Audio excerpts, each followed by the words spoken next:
चलिए गाइस, ये जो चैप्टर है, इस चैप्टर के अंदर दो मेन कैरेक्टर्स के बारे में डिस्कस किया गया है, जिसमें एक का नाम है साहिब आलम, जिसको वहाँ के लोग प्यार से बुलाते हैं साहिब। दूसरा जो सीन है जिसके बारे में बात की गई है, उसका नाम है मुकेश। वो रहता है फिरोजाबाद में। साहिब आलम फर्स्ट सीन का पार्ट है और मुकेश है सेकंड सीन का। यानी इसी एक अकेले चैप्टर में दो अलग अलग एक ऐसे सीन है जहाँ पर वो पब्लिक से लड़ाई करते हैं, अपने पेरेंट्स से फाइट करते हैं, लेकिन ना चाहते हुए भी उनको अपने पेरेंट्स अपनी इच्छा को टॉप पे रखना होता है।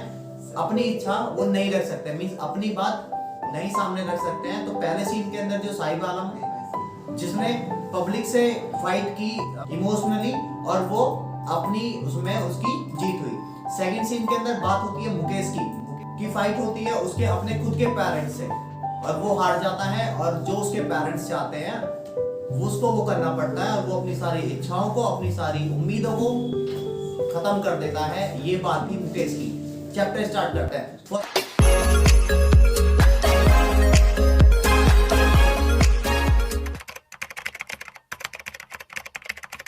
फर्स्ट सीन है हमारा, यानी ये जो चैप्टर है, जिस चैप्टर का नाम है लॉस्ट स्प्रिंग। लॉस्ट स्प्रिंग का मतलब है कि अपनी इच्छाओं को खत्म कर लेना, यानी जो भी वो करना चाहते हैं। एक सीन के अंदर उन्होंने अपनी बातों को कंप्लीट किया और सेकंड सीन में उन्होंने अपनी बातों को खत्म कर लिया। तो पहला सीन है साहिब आलम का। साहिब आलम के बारे में जान लेते हैं पहले, वो कौन कैसा लड़का है। साहिब आलम एक ऐसा इंसान है, एक ऐसा बच्चा है जो बांग्लादेश के ढाका जिले के अंदर रहने वाला है। ढाका जिला बहुत ही ज्यादा नेचुरल है, वहां पर बहुत ज्यादा पक्षी हैं, जानवर हैं।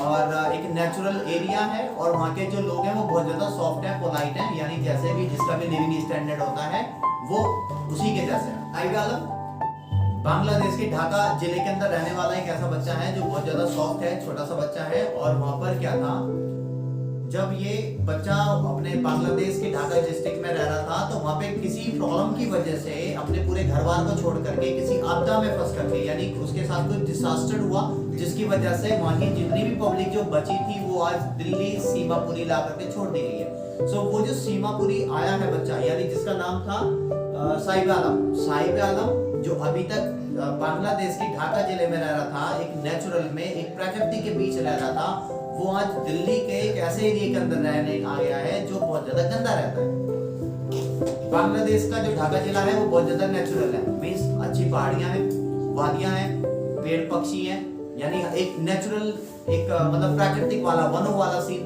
तैयार होता है। वो वहीं पर ही अपने पेरेंट्स के साथ अपनी जिंदगी बिताता है, हंसी खुशी अपने दोस्तों के साथ। वहां पे एक आपदा आ जाने के बाद में वो जो साहिब आलम है या फिर उस एरिया के अंदर जितने भी लोग बचते हैं वो सारे आ जाते हैं दिल्ली के सीमापुरी इलाके के अंदर। दिल्ली के अंदर जो सीमापुरी एरिया है वो बहुत ही ज्यादा गंदा एरिया है। वहां पर अब तो चलो कोरोना है जिसकी वजह से मास्क लगाने पड़ते हैं, लेकिन वो एक ऐसा एरिया जहां पर आप लोग बिना मास्क के, अगर मान लो कोविड-19 नहीं है तो फिर भी हम लोगों को उस एरिया में से निकलने के लिए मास्क का यूज करना पड़ेगा। इतनी बैड स्मेल वहां से आती है। अगर वहां थोड़ी सी भी बारिश हो जाए तो भाई वहां से निकलना बहुत ज्यादा मुश्किल हो जाता है, यानी बहुत ही ज्यादा गंदा एरिया है। सारे गलत काम सीमापुरी का हेड है, तो सीमापुरी के अंदर सारे गलत काम किए जाते हैं। छुरी मार, ब्लेड और दारू, मतलब बहुत ही ज्यादा, मतलब मुझे तो पता भी नहीं कितने सारे बुरे काम है, लेकिन मेरी नजर में जितने भी बुरे काम है वो सारा उसका हेड है। तो Seemapuri is the head of all crimes. रात को करीब 5, 6, 7 बजे के आसपास के बाद वहां से निकलना थोड़ा सा मुश्किल हो जाता है, वो थोड़ा सा चोरों वाला एरिया भी है।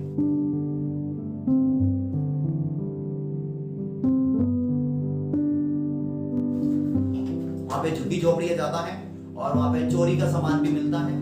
तो ये बात थी एक ऐसे लड़के की जो अभी तक बांग्लादेश में रह रहा था एक अच्छे एरिया में, और लेकिन अब वो दिल्ली के सीमापुरी इलाके के अंदर रह रहा है और एक ऐसे एरिया के अंदर रह रहा है जो एरिया ही उसके स्टैंडर्ड का नहीं था।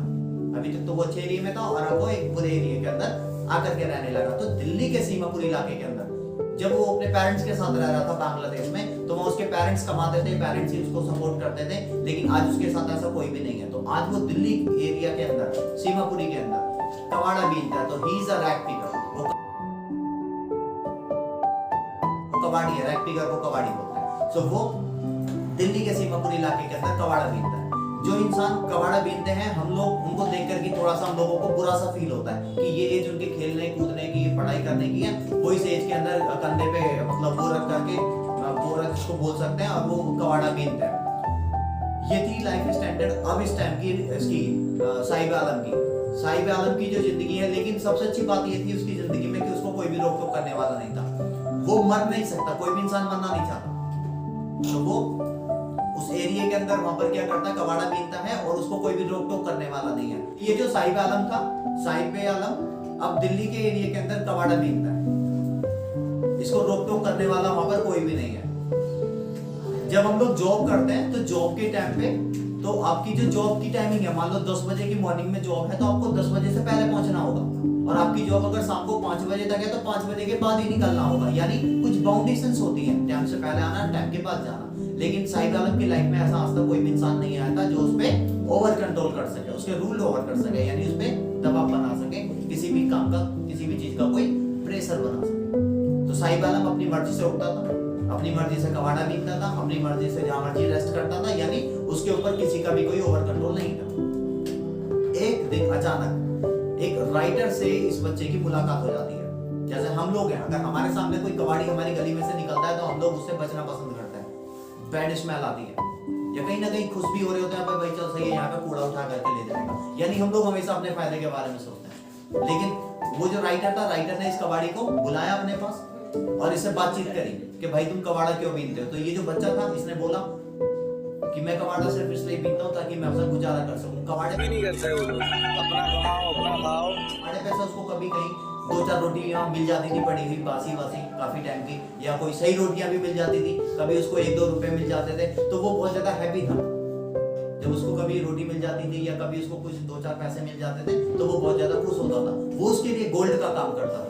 अगर उसको कबाड़े की दुकान पे या कबाड़े के ढेर पे अगर उसको 2 का नोट मिल गया या 2 का सिक्का मिल गया या 1 का सिक्का मिल गया तो उसके लिए वो सोने का काम करता था, मींस गोल्ड का काम करता था। तो ये जो बच्चा था, इसने उस राइटर को बताया कि मेरी जो डेली रूटीन है या मैं अपना जो खाना गुजारा करता हूँ वो इस तरीके से करता हूँ। तो लेखक को जब ये सारी बातें पता चली कि इसकी मेंटालिटी ऐसी है या उसकी जो डेली रूटीन ऐसी है, ऑर्डर ऑफ द डे जो उसका ऐसा है, वो थोड़ा सा शॉक्ड करने वाला था। हम लोगों का डेली रूटीन ऐसा नहीं, सुबह उठना, नहाना धोना, स्कूल चले जाना, फिर स्कूल से जाना, फिर घर में पेरेंट्स के साथ बिताना, टीवी देखना, मतलब एक अलग ही लाइफ स्टैंडर्ड है। लेकिन रैक्टिकर्स का जो लाइफ स्टैंडर्ड होता है वो बिल्कुल अलग है। उनको ये नहीं पता कि कब उन्हें कबाड़ा पीना है, कब सोना है, कब खाना पीना है, दिन और होता है। राइटर को जब इस बच्चे के बारे में जब ये बात कर रहा था तो इसने उस बच्चे से यानी साहिब आलम से उसका नाम पूछा और इस बच्चे ने अपना नाम बताया कि सर मेरा नाम जो है वो साहिब आलम है। तो उस राइटर ने इस बच्चे से बोला कि भाई तुझे पता है साहिब आलम का मतलब क्या होता है? तो ये बच्चा बोलता है कि सर मुझे तो नहीं पता, मेरे नाम का मतलब क्या है, अगर आपको पता है तो आप ही मुझे बता दो। हर किसी के नाम का, यहाँ पे तुम लोग जितने भी बैठे हुए हो या मैं, जितने भी इंसान है लाइफ वर्ल्ड के अंदर, सबके नामों का कोई ना कोई मतलब होगा। तो इस बच्चे को जब बोला गया कि तुम मुझे अपने नाम का मतलब बताओ, तो इस बच्चे ने साफ साफ डिनाई कर दिया कि मुझे नहीं पता कि मेरे नाम का मतलब क्या। तो वो बच्चा बोलता है राइटर से कि अगर आपको मेरे नाम का मतलब पता है तो आप मुझे बता दो। तो राइटर इसको यानी साहिब आलम को बताता है कि तुम्हारे नाम का जो मतलब है वो है किंग ऑफ यूनिवर्स, यानी ब्रह्मांड का मालिक। ब्रह्मांड का मालिक का मतलब ये नहीं कि पूरा ब्रह्मांड ही मेरा है। इसको जो हमारे नाम होते हैं ना वो कहीं ना कहीं हम लोगों को रिलेट करते हैं। तो ब्रह्मांड जो universe, he was the king of universe का मतलब ये कि वो अपनी मर्जी का मालिक, उसको कोई भी रोक टोक पसंद नहीं है, उसका कैरेक्टर ही ऐसा है। जहां भी जिस जगह भी उसको रोक टोक मिलेगी ना वो वहां रुकेगा ही नहीं, उसके किसी भी तरीके की कोई बाउंडेशन पसंद नहीं है। सो साहिब आलम से जब अभी इस टाइम जो बातें हो रही थी राइटर के साथ में, तो राइटर इसको बोलता है कि भाई तुम तो अभी बहुत ज्यादा छोटे हो, तुम मतलब क्या कबाड़े वाड़े में अपनी जिंदगी खराब कर रहे हो, तुम्हें तो पढ़ना चाहिए, तुम्हें तो स्टडी करनी चाहिए, ये जो एज है वो स्टडी की है, इट्स एज ऑफ स्टडी। तो वो बोलता है कि स्टडी में ना पैसा खर्च होता है और मेरा एक वक्त का अगर मैं खाना खा लूं तो मुझे ये नहीं पता कि मैं दूसरे वक्त का खाना खाऊंगा कब और क्या खाऊंगा, मुझे नहीं पता।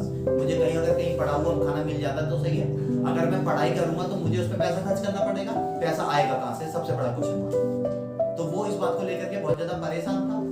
राइटर इसको बोलता है कि तुम एक काम करो, तुम्हारा मैं एडमिशन करा देता हूँ किसी स्कूल में और तुम कबाड़ा बीनना बंद कर दो। चलो ठीक है, अगर आपने मेरा कबाड़ा बीनना बंद करवा करके मेरे स्कूल में एडमिशन भी करा दिया तो मेरा खाना खर्चा, एक इंसान का भी मतलब खर्चा ठीक ठाक हो जाता है। तो उसने उसको बोला कि मैं खुद का स्कूल स्टार्ट करूंगा और तुम वहां पर आना, और इसको बोल करके जाता है कि तुम एक काम करो, तुम मेरे कांटेक्ट में रहना, या मैं तुमसे अगर कभी मिलूंगा तो मैं तुम्हारे लिए एक जॉब ढूंढता हूँ और मैं तुम्हें उस जॉब पर तुम्हें वहां पे प्लेस्ड करा दूंगा, यानी तुम्हें उस जॉब पर मैं नौकरी दिलवा दूंगा। तो इसकी नजर में एक जॉब थी टी स्टॉल। टी स्टॉल बोला जाता है चाय की दुकान। तो चाय की दुकान पर उस लड़के की जॉब लगवा दी जाती है। चाय की दुकान पे इसकी जो जॉब लगती है वो लगती है 800 रुपए इसको मिलेंगे, खाना खर्चा मिलेगा, सारा लिविंग स्टैंडर्ड मिलेगा, यानी रहने का खर्चा दुकान वाले का, इसके खाने पीने का खर्चा दुकान वाले का, और 800 रुपए अलग से मिलेंगे। अगर मैं तुलना करूं किसी कबाड़ी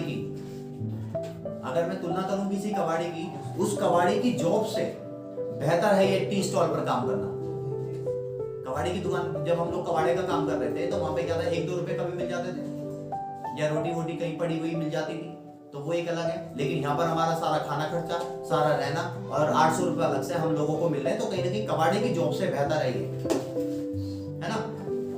अब इसने जब उस चाय की दुकान पे काम करना स्टार्ट किया, तो जब हम लोग कभी भी कहीं पे भी जॉब करते हैं ना, तो हमारे ऊपर एक बर्डन सा होता है अपने बॉस का। बहुत कम ऐसे मतलब बॉस होते हैं या ऑनर होते हैं जो अपनी टीम को एक फैमिली की तरह डील करते हैं, नहीं तो वो हमेशा एक नौकर की तरह से ही सोचते हैं कि that we are paying them, that they have to perform according to money, यानी उनको पैसों के हिसाब से ही काम करना होगा, right. It's a mentality of different kind of honours. इसने चाय की दुकान पे काम किया, लेकिन कुछ दिन ही उसने काम किया और उसने उस काम को छोड़ दिया। इसने काम जो उस दुकान पे वो जो काम कर रहा था, अगर हम लोग अपने नजरिए से देखें तो जो कबाड़े का जो काम कर रहा था, वो कबाड़ा बीनने का, उससे बेहतर जॉब थी उसकी चाय की दुकान पे काम करना। लेकिन वो वहां पे हैप्पी नहीं था, क्योंकि उसका जो ऑनर था वो उस पर बर्डन डालता था, ये कर, वो मत कर, इस टाइम आ, उस टाइम मत जा। अगर कभी उससे कोई गलती हो जाती थी तो वो उसको मारता पीटता भी था, उसका मुझे तुमने ये बदला दिया, डरता भी बहुत जाता था। लेकिन वो जो था द किंग ऑफ यूनिवर्स, उसका कैरेक्टर उस बच्चे का कैरेक्टर ही ऐसा है कि वो किसी की सुनेगा नहीं, किसी की बात नहीं मानेगा, क्योंकि वो अभी तक उसने अभी तक जितनी भी जिंदगी जी है उस पर किसी का भी ओवर कंट्रोल नहीं था।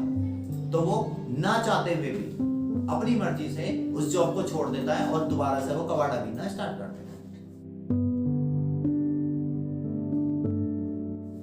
पहला सीन खत्म। इसके अंदर जो क्वेश्चन आते हैं वो ये आता है कि साहिब आलम कौन है, कहाँ रहता था, कहाँ रहता है, अब वो क्या कर रहा है और कैसे अपनी जिंदगी बिता रहा है, क्या काम करके वो अपनी जिंदगी बिता रहा है। 3 नंबर के लिए क्वेश्चन बहुत बार आ चुका है बोर्ड एग्जाम में। नेक्स्ट क्वेश्चन, साहिब आलम चाय की दुकान पे काम करके खुश नहीं है, क्यों? 6 मार्क्स के। नेक्स्ट सीन स्टार्ट करते हैं। नेक्स्ट सीन है हमारा मुकेश का। अभी तक हम लोग बात कर रहे थे बांग्लादेश के ढाका में, उसके बाद दिल्ली के सीमापुर इलाके के अंदर, ये सीन वहां तक था। अब जो सीन जो स्टार्ट हो रहा है, ये बात हो रही है फिरोजाबाद की। फिरोजाबाद जो एरिया है वो बैंगल्स के लिए बहुत ज्यादा फेमस है, यानी चूड़ियों के लिए बहुत ज्यादा फेमस है।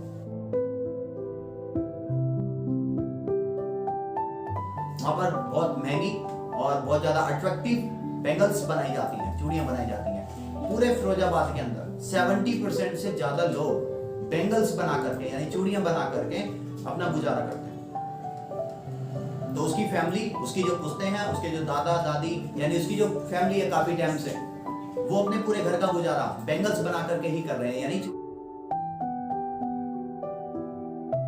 चूड़ियां बना करके। मिडिल क्लास फैमिली से बिलोंग करती है उसकी फैमिली, जिसके बारे में हम लोग बातें कर रहे हैं, मतलब मुकेश के बारे में, मुकेश की फैमिली के बारे में। आज मुकेश की 12वीं पास हो गई है और मुकेश अपने पेरेंट्स के सामने डिमांड रखता है कि मैं बैंगल्स बना करके अपनी जिंदगी नहीं बिताना चाहता। उसको ये पता था कि बैंगल्स बनाने के नुकसान क्या क्या है। जिस जगह पे बैंगल्स बनाए जाते हैं वहां पर वो जगह पूरी कवर्ड होती है, वहां पर सनलाइट नहीं आएगी, वहां पे ये वाली लाइट्स होती है, CFL चला लो या कोई दूसरी लाइट्स का यूज कर लो, सनलाइट नहीं है। दूसरा, एयर पास नहीं होगी, तो वहां पर एक घुटन टाइप हो जाती है। कल मैं यही अपने घर के पास में एक फैक्ट्री में गया था साइकिल के लिए, तो भाई मुझे वहां पे यही MRL स्कूल है, MRL स्कूल के सामने फैक्ट्री है साइकिल की। तो मैं जब वहां पे गया था, मुझे भाई वहां 10 मिनट काटने मेरे लिए बहुत ज्यादा मुश्किल हो गए। एक अलग सा ये मतलब हाँ स्मेल, और मतलब आंखों में जलन सी होनी स्टार्ट होगी, तो मैं तो भाई वहां से जल्दी आ गया। तो ऐसा ही वहां पे था, बल्कि ये तो उससे भी ज्यादा था, जहाँ पर बेंगल्स को यानी बेकार शीशों को तोड़ करके मेल्ट कराया जा रहा है, उनको पिघलाया जा रहा है, दूसरे सांचे में ढांचा जा रहा है, फिर केमिकल्स चल रहे हैं, तो हमारी बॉडी के लिए बहुत ज्यादा वो हार्मफुल है।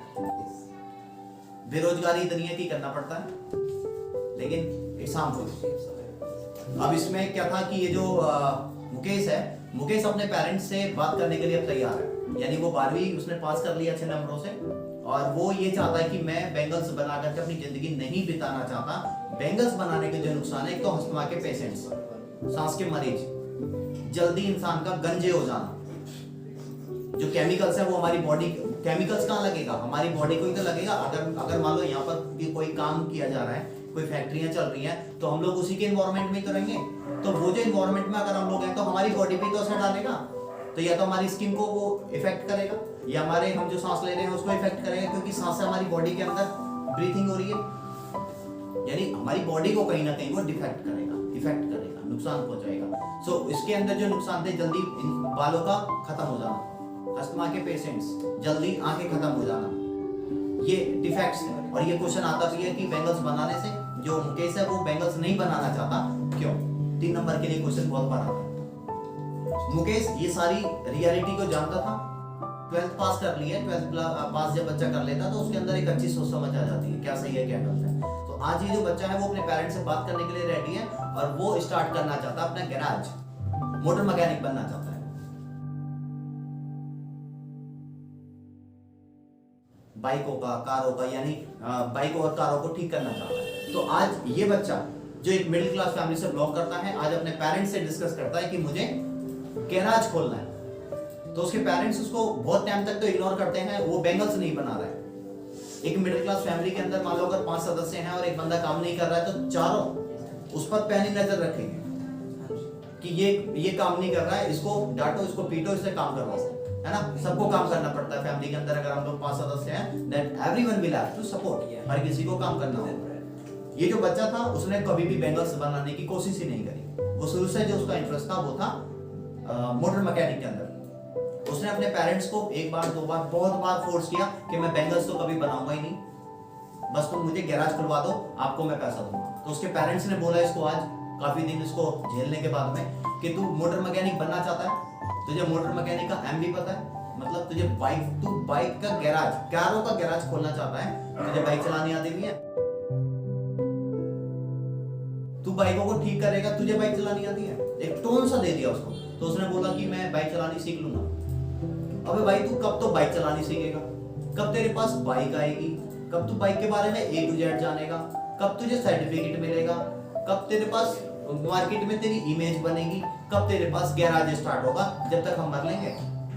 एक लॉन्ग टाइम चाहिए होता है बिजनेस को, एक अच्छे बिजनेस को सेटअप करने के लिए एक अच्छा टाइम चाहिए होता है, एक अच्छी गुडविल चाहिए होती है, जो कि उसके पास थी नहीं। इसके पेरेंट्स ने इसको बिल्कुल भी सपोर्ट नहीं दिया और इसको बोला कि हमारे पास बिल्कुल भी पैसा नहीं है, अगर तुझे पैसा करना है तो तू बेंगल्स बना, पैसा कमा और अपने आप कर, हमें तुझसे कोई मतलब नहीं है। तो वो रहा तो अपनी फैमिली में, लेकिन उसने उसका जो डिजायर था, उसकी जो होप थी, जो उसकी इच्छा थी मोटर मैकेनिक बनने की, वो उसने लीव कर दी। क्योंकि जब एक मिडिल क्लास फैमिली है, एक डाउन फैमिली है, उसने बच्चों को सपोर्ट नहीं करी है फाइनेंशियली या किसी भी तरीके से, तो बच्चे का आगे निकलने में बहुत ज्यादा टाइम लग जाता है। ये लड़का जो मुकेश है, ये ना चाहते हुए भी आज बेंगल्स बनाने के लिए मजबूर हो जाता है। गैराज का जो सपना था वो सपना ही नहीं रहा और आज ये बेंगल्स बना रहा है और इसके सपने यूं बैठे हैं, यूं पानी की तरह। इसके अंदर जो आने वाले क्वेश्चन है वो ये कि मुकेश किस तरीके से अपने पेरेंट्स से अलग है। 3 नंबर के लिए तो मुकेश की पेरेंट्स की थिंकिंग थी बेंगल्स बनाए, मुकेश चाहता था गैराज खोले, पहला क्वेश्चन। सेकंड क्वेश्चन ये कि जो मुकेश है वो अपने पेरेंट्स से जो अलग है, तो वो क्यों अलग हो रहा है। इसका आंसर, मुकेश पेरेंट्स से इसलिए अलग हो रहा है क्योंकि उसको पता था कि बेंगल्स बनाने से क्या क्या नुकसान होते हैं। इसको हम लोग और डिटेल में लिख लेंगे, है ना। नेक्स्ट क्वेश्चन और लास्ट क्वेश्चन था कि किस तरीके से मुकेश अपने पेरेंट्स से अलग होते हुए भी पेरेंट्स की बात पर एग्री हो जाता है क्योंकि वो उसको सपोर्ट करते नहीं है। तो मैंने तो एक लाइन में बोल दिया क्योंकि वो उसे सपोर्ट करते नहीं है, लेकिन we have to explain each and every question. Most important question किस तरह से साहिब आलम और मुकेश दो अलग अलग कैरेक्टर होते हुए भी तुम्हारे नजरिए से उन दोनों ने जो किया वो सही है या गलत है? Answer in your words. तो दोनों के बारे में इसको हम लोगों को डिफरेंशिएट करना है।